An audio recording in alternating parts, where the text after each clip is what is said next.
My heels clicked against the marble floor as I walked into the lobby, the smell of roasted chicken escaping from the paper bag in my hand. I felt almost giddy, the kind of excitement you get when you know you're about to make someone's day. Mark had been working late all week, or so he said, so I thought, why not surprise him with his favorite lunch? In my head, I pictured his smile, his kiss, the gratitude in his eyes. I leaned on the reception desk with a warm smile. "Hi, I'm here to see my husband, Mark. He told me he's been working late all week, so I thought I'd bring him food." My voice carried both excitement and pride, like I was showing proof of my devotion. But the receptionist didn't smile back. Instead, her brows furrowed, and her face filled with confusion. "Mark?" she repeated, hesitation dripping from her voice. I haven't seen him in weeks. Are you sure he still works here?" Her words landed like glass shattering on the floor. I blinked, frozen, my lungs suddenly heavy. I let out a thin laugh, desperate, clinging to denial. But when she shook her head firmly, my stomach twisted. My fingers dug into the bag, my heartbeat racing. The warm surprise I carried in felt like a cruel joke. I forced myself to ask again, hoping I had misheard. "You're sure? Mark Henderson? Tall, dark hair, works in finance?" My voice cracked on his name. The receptionist shook her head slowly, almost with pity, and whispered, "Not here." I would know. Her words slammed into me harder this time, stripping away the last layer of my certainty. I stood there, gripping that paper bag like it was the only thing holding me together. The smell of roasted chicken turned sour in my stomach, making me nauseous. My mind spun in circles. If he wasn't here, then where had he been going every morning? Every evening he came home tired, talking about endless reports and deadlines. Had every word been a lie? Heat flushed through my chest, a mix of shame and anger. I felt the receptionist's eyes lingering on me, soft but curious, and I hated that she might be pitying me. I muttered a shaky, "Thank you," turned on my heel, and walked out, my pulse thundering in my ears. Each step out of that building felt heavier than the last, as if I was carrying the weight of a secret I hadn't even uncovered yet. Outside, the sun felt too bright, almost mocking. I stood on the sidewalk clutching that bag of food, the heat of the asphalt rising around me like a fog I couldn't escape. People rushed past, laughing, talking, living their ordinary lives, while mine suddenly tilted sideways. My heart raced so fast it hurt, every beat asking the same silent question. If he wasn't here, then where had he been? I wanted to call him right then, demand answers, but my hand shook as it hovered over my phone. What if he lied? What if I caught him in the middle of it? My throat tightened, and I swallowed hard, forcing back the sting in my eyes. No. I couldn't crumble here, on a busy street, with strangers brushing by. I needed to think, to breathe, to hold myself together. The bag in my hand felt absurd now, as though I had been carrying hope wrapped in foil. I tightened my grip until the handle dug into my palm, a small pain that grounded me. My gut told me something was terribly wrong, and the receptionist's words echoed in my ears. Mark wasn't at the office. He hadn't been for weeks. And as much as I wanted to pretend otherwise, deep down, I already knew where this road was leading. As soon as I stepped away from the building, I pulled out my phone. My hands were trembling, but I pressed his number anyway. When Mark answered, his voice was smooth, casual, like nothing in the world was wrong. "Hey, babe," he said, light and confident. I forced my voice flat. "Hey, where are you?" There was a pause, just long enough to make my chest tighten. Then he replied, "At the office. Same as always. Long day." His tone was relaxed, even rehearsed, as if he had said those words 1,000 times. I clenched my jaw, my eyes scanning the street in front of me as though his lie had taken physical form. I asked again, my voice tighter this time. Still at the office? His answer came back sharp, irritated. Yes, Elena. Why do you sound so suspicious? Stop worrying so much. I stood there, staring at my reflection in a shop window, phone pressed to my ear. My own face looked unfamiliar, like a woman hearing the truth for the first time, even as her husband fed her lies. I swallowed hard, biting back the words that wanted to spill out. Confronting him right then would have given him time to twist the story, to make me doubt myself. So instead, I let silence hang for a moment before I said, "All right, just checking." My voice sounded foreign, clipped, and hollow, like it belonged to someone else. He didn't notice, or maybe he didn't care. As he rambled on about a fake meeting and endless spreadsheets, I barely listened.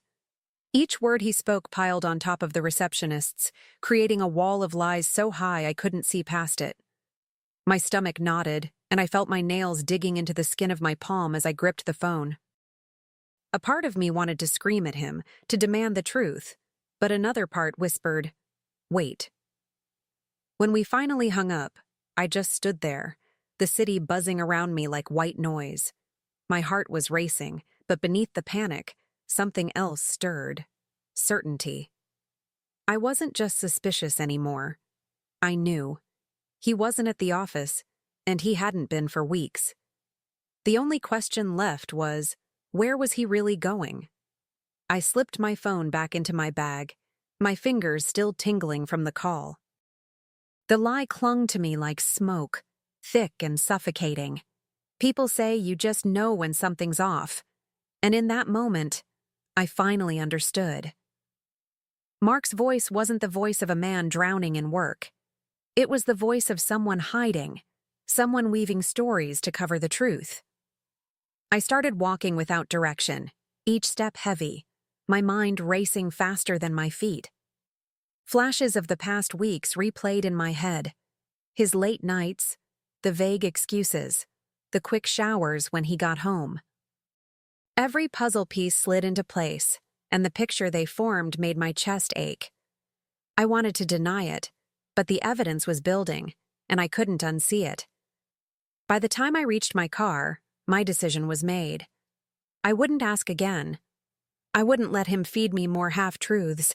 If he thought he was clever enough to fool me, he had no idea how sharp my instincts had become. No, the time for blind trust was over. The only way to uncover the truth was to see it with my own eyes. That evening, I parked my car a block away from Mark's office building, my heart pounding so loudly it felt like the whole street could hear it. I sat low in the driver's seat, hands clenched on the wheel, eyes fixed on the entrance. Every minute crawled, the city lights flickering like impatient reminders that truth never hides for long. I told myself I was ready, but deep down, I was terrified of what I might find. After what felt like hours, I finally saw him. He wasn't in his crisp work suit, no tie, no briefcase. Instead, he strolled up in casual clothes, relaxed, almost carefree. And he wasn't alone. Beside him was a woman, younger, laughing in a way that made my stomach twist. Their bodies leaned too close, their rhythm too natural. It wasn't just friendly. They walked straight past the office doors and into a trendy cafe nearby, the kind he'd never once suggested to me. I sat frozen, gripping the steering wheel so tightly my knuckles burned. Not the office, I whispered to myself. Not his parents. A cafe. With her. The words tasted bitter, confirming what my heart had already screamed. Through the glass windows, I could see them slip into a booth, their heads tilted toward each other like magnets. She tossed her hair back when she laughed, her hand brushing against his arm as if she owned the right to touch him that way. And he let her. He leaned in, smiling, that same smile I used to believe was mine alone. My chest tightened, and for a moment, I thought I might be sick right there in the car. I reached into my bag and pulled out my phone, my hands shaking as I raised it to capture the scene. One photo, then another, each click of the shutter slicing through me like a blade. Proof. Cold. Undeniable proof. I hated that I needed it, but I also knew better than to trust only my wounded heart. Evidence was stronger than tears. As I snapped the final picture, I lowered the phone and just stared. A wave of numbness washed over me, heavy and suffocating. Every late night, every excuse, every time he brushed me off, all of it had led to this moment. And there he was, laughing like he hadn't a care in the world, while my world crumbled quietly from the shadows. I sank lower into my seat, gripping the steering wheel as if it could anchor me against the storm inside. My pulse hammered in my throat, my breath shallow and uneven. I wanted to storm into that cafe, to slam the photos on their table and watch their faces shatter. But I didn't. I couldn't. The shock still held me prisoner, pressing me down into the seat like invisible hands. Instead, I sat there, the screen of my phone glowing with the images I had just taken. Each one was a dagger, sharp and merciless. My thumb hovered over the delete button for a second, but I pulled back. No. These pictures weren't just pain, they were power. And in a strange way, they gave me strength I hadn't felt in weeks. As they leaned closer across the table, I finally turned the key in the ignition. I didn't need to see more. I had seen enough. With my heart burning and my hands steady at last, I pulled away from the curb. I wasn't going home to wait for him. I was going somewhere else, to plan my next move, one he would never see coming. When I walked through the front door, the house felt colder than usual, as if it already knew what I was about to do. I didn't switch on the lights. I didn't want warmth. I didn't want comfort. I wanted distance. My suitcase sat tucked away in the closet, and for the first time in years, I pulled it out. Not for a trip, not for a holiday, but for freedom. I moved through each room quietly, folding only the essentials. A few changes of clothes, my toothbrush, the framed photo of my sister and me from years ago. My hands were steady, almost too steady, like I had been rehearsing this moment in the back of my mind long before tonight. Every item I placed inside the suitcase was a small declaration. I don't need to stay.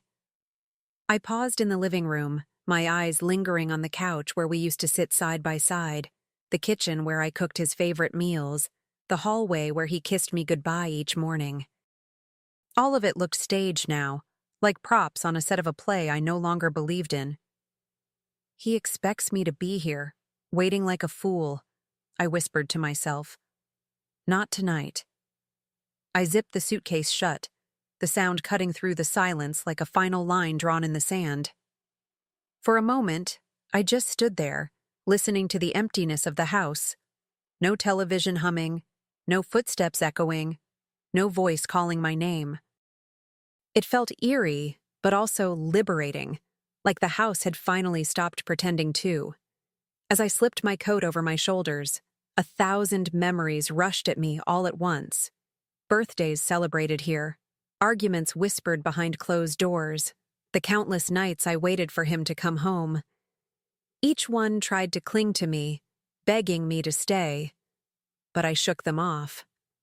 Love doesn't survive in lies, and this house had been nothing but a stage for his performance. I set the keys on the counter, hesitating only long enough to let the weight of the gesture sink in. It was a message, even if he wouldn't understand it right away. He had built a life on deceit, and tonight I was choosing not to play along.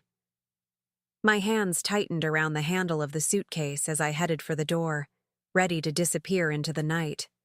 I stood at the doorway, suitcase in hand, and let my eyes travel over the house one last time. The shadows stretched across the floor, swallowing the familiar corners, and for the first time, I saw it all clearly. This wasn't home anymore. It was just walls, holding secrets I hadn't been meant to discover. My chest tightened, but I refused to cry. He had stolen enough of me already. The night air hit me as soon as I stepped outside, cool and sharp against my skin. I inhaled deeply, letting it fill me, almost cleansing. Each step down the porch felt like a small victory, as though I was peeling myself away from the layers of his deception. My car waited at the curb, quiet, ready to take me somewhere safe. As I placed the suitcase in the trunk, I whispered, "You lied about where you were. Now I'll show you what it feels like."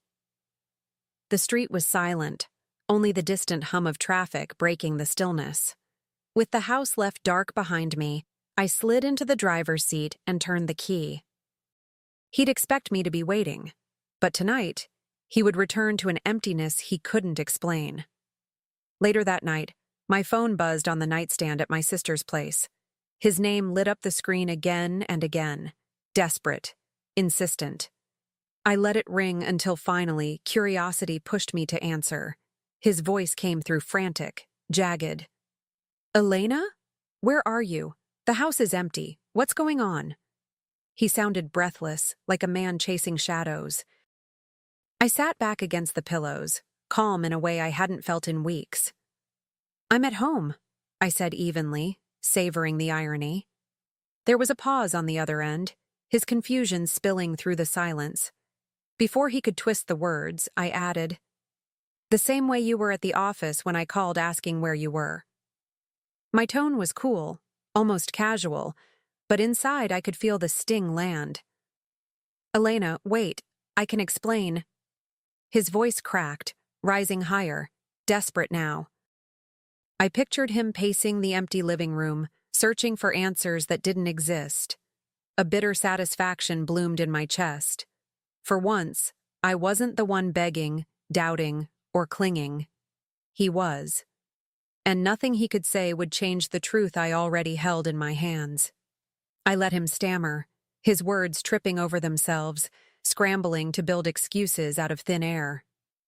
"You don't understand," he pleaded, his tone almost childlike. "It's not what it looks like." I almost laughed at the cliché. Did he really think I hadn't heard that line before? That I'd fall into his web of half-truths again? His desperation only confirmed what I already knew. "Save it," I cut in, my voice steady and cold. "I don't live with liars." There was a long silence, broken only by the sound of his uneven breathing. I imagined him clutching the phone, pale, shaken, finally realizing he wasn't in control anymore. I had taken that from him the moment I walked out the door. And that, I realized, was my real revenge. "You can't just leave," he finally blurted, his voice cracking. "We can fix this, Elena. Please."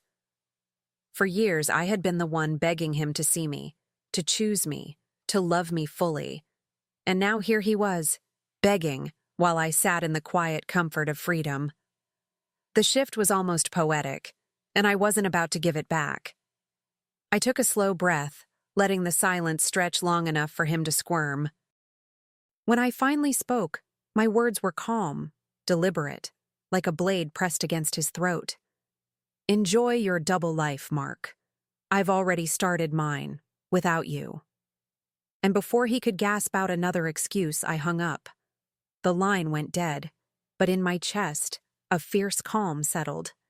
I sat there in the dim light of my sister's room, staring at the quiet phone in my hand.